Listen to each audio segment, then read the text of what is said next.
What we have here is a structure that is used, repeated, and what I call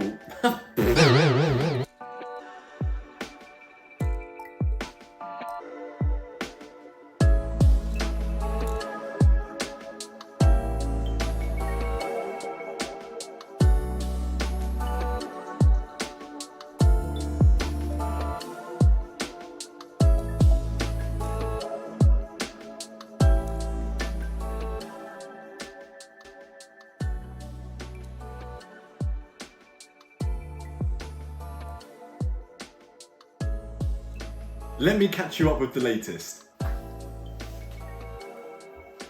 So for the past month, I've been working in a practice as an architectural designer and have been adapting to a new routine with new challenges, and I'm absolutely loving it.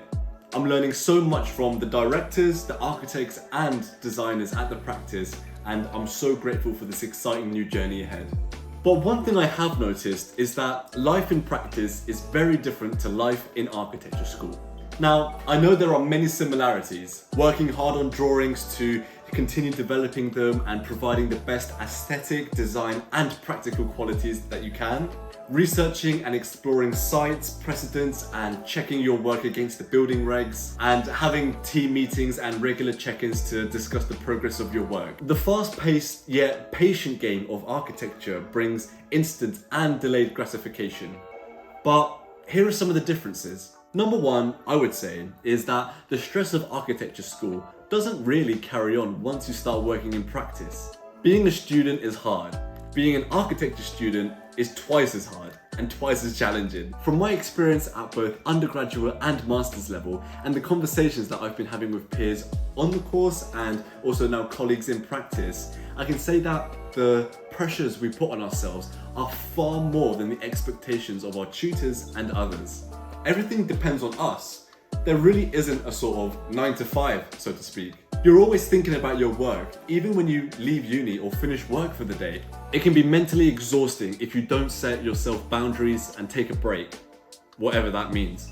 But since I've started working in practice, although it's taken some time, it's really refreshing to be able to switch off and not have to think about the work after I leave the office, and being able to rest without those pressures being on me even once I've finished working for the day.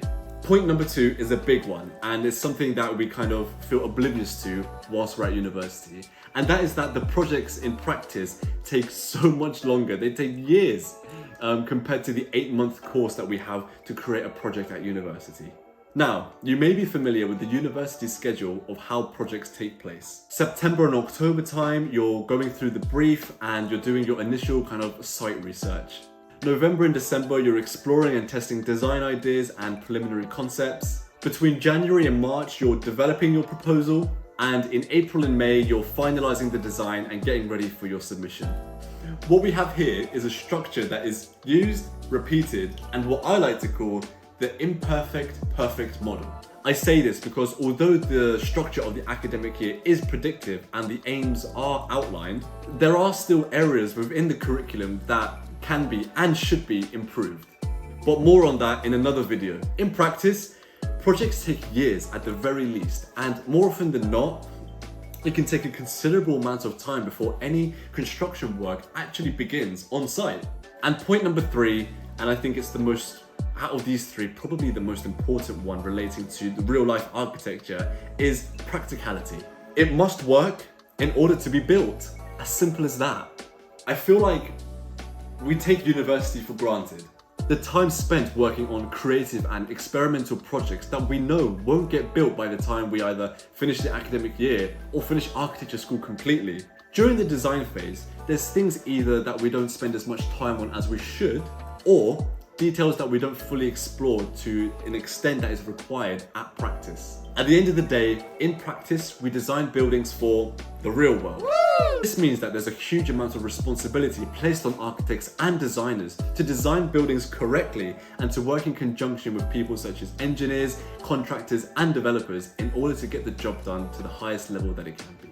At architecture school, there is no budget. The client is who we say they are, and there truly is no limit to what can be designed and constructed. Every day, it becomes clearer and clearer to me. And that is that there's a bigger divide between architecture school and architecture practice than I once thought there was. And it's vital that we continue educating the current and future generations of aspiring architects and designers to not only provide support, but more importantly, providing the students with the information, the tools, and the skills that will make them exceptional as they transition from architecture school to architecture practice. There is so much information that isn't available and provided to students at architecture school. It's time to double down on efforts to merge the two worlds together and to provide the optimal working and learning conditions to support the future generations of architects. Let's start working together now to make this happen.